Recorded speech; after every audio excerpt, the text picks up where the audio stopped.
महाविकास आघाडीचा महाविकास आघाडीचा जय जवान जय किसान जय जवान जय किसान बळीराजाचा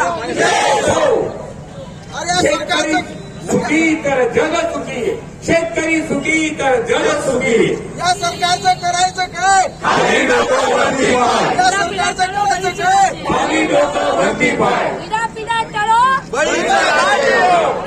पिढा टळो बळीचा राज्य येऊ. इळा पिळा करो बळीचा राज्य येऊ. इळा पिळा करो बळीचा राज्य येऊ.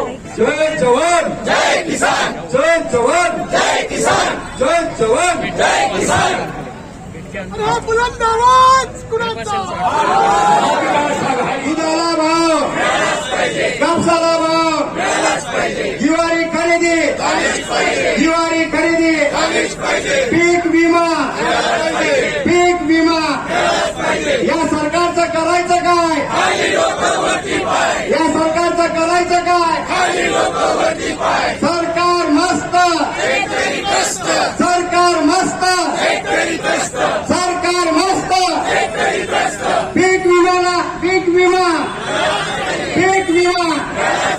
कापसाला भाव मिळालाच पाहिजे कापसाला भाव मिळालाच पाहिजे दुधाला भाव मिळालाच पाहिजे दुधाला भाव ज्वारी खरेदी झालीच पाहिजे ज्वारी खरेदी झालीच पाहिजे या शेतकऱ्याला न्याय मिळालाच पाहिजे या शेतकऱ्याला न्याय मिळालाच पाहिजे या सरकारचं करायचं काय खाली डोकं वरती पाय या सरकारचं करायचं काय खाली डोकं वरती पाय अरे असं कसं देत नाही अरे असं कसं देत नाही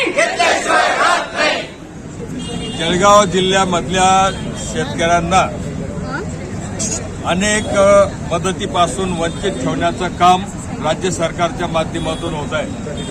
उदाहरणार्थ केळी पीक विम्याच्या संदर्भामध्ये 6,500 शेतकऱ्यांना आतापर्यंत पीक विम्याची रक्कम देऊ अशा पद्धतीचं आश्वासन सातत्यानं देण्यात आलं. उन्मेषदादांनी सातत्यानं पाठपुरावा केला. अनेक मान्यवरांनी सातत्यानं पाठपुरावा केला. महाविकास आघाडीने सातत्यानं पाठपुरावा केला. परंतु शेवटी सांगण्यात येत आहे की ह्या 6,500 शेतकऱ्यांना केळीचा विमा अजिबात मिळणार नाही अशा पद्धतीचं हे धोरण राज्य सरकारचं आणि जिल्ह्याच्या यंत्रणेच्या माध्यमातून चाललेलं आहे. आणि त्यामुळं केळी उत्पादक शेतकऱ्यांवरती मोठ्या प्रमाणामध्ये अन्याय होतोय. करोडो रुपयांचं नुकसान शेतकऱ्यांचं झालं जळगाव तालुक्यातल्या आणि जिल्ह्यातल्या शेतकऱ्यांचं. तरी सुद्धा केळीचा विमा त्या ठिकाणी मिळत नाही. याचा अर्थ असा आहे की राज्य सरकारचे जे प्रतिनिधी आहेत जिल्ह्यातले त्यांचं आणि केळीच्या त्या पीक विम्याच्या यंत्रणेचं साठं-लोटं आहे अशा पद्धतीच्या भावना शेतकऱ्यांमध्ये आता निर्माण झालेल्या आहेत. दुसरं, दुधाला भाव मिळण्याच्यासाठी सातत्यानं आंदोलन करण्याचं काम चाललेलं आहे. 30 रुपयापेक्षा जास्त भाव कुठल्याही दुधाला राज्यामध्ये मिळत नाही. एकीकडे आपण म्हणतो शेतकऱ्याला दिलासा दिला पाहिजे, शेतकऱ्याला आर्थिक पाठबळ दिलं पाहिजे, परंतु शेतकरी जे जनावरं पाळतो, गायी असतील म्हशी असतील, त्यांच्या दुधाला भाव त्या ठिकाणी द्यायचा नाही आणि त्या माध्यमातून शेतकऱ्याचं कंबरड मोडण्याचं काम राज्य सरकारच्या माध्यमातून चाललेलं आहे. आणि म्हणून आमची मागणी ही आहे की दुधाला सुद्धा 40 रुपयाचा भाव कमीत कमी लिटरच्या मागे मिळाला पाहिजे. जो काही भाव आता दिला जातो आहे त्याच्यावरती अनुदान शेतकऱ्यांना दिलं पाहिजे अशी ही प्रमुख मागणी आमची त्या ठिकाणी आहे. पीक विम्याच्यासाठी सुद्धा जो काही जनरल 1 रुपयाचा विमा प्रीमियम भरून विमा सरकार काढतंय त्या शेतकऱ्याला सुद्धा नुसतंच तुम्हाला 1 रुपयाच्या माध्यमातून आम्ही विमा देतो आहोत, परंतु प्रत्यक्षामध्ये जर आपण विचार केला तर 10% सुद्धा शेतकऱ्यांना विम्याचे क्लेम हे जिल्ह्यामध्ये आलेले नाहीत. आणि म्हणून त्या ठिकाणी सुद्धा दिशाभूल करण्याचं काम, शेतकऱ्यांची पिळवणूक करण्याचं काम चाललेलं आहे.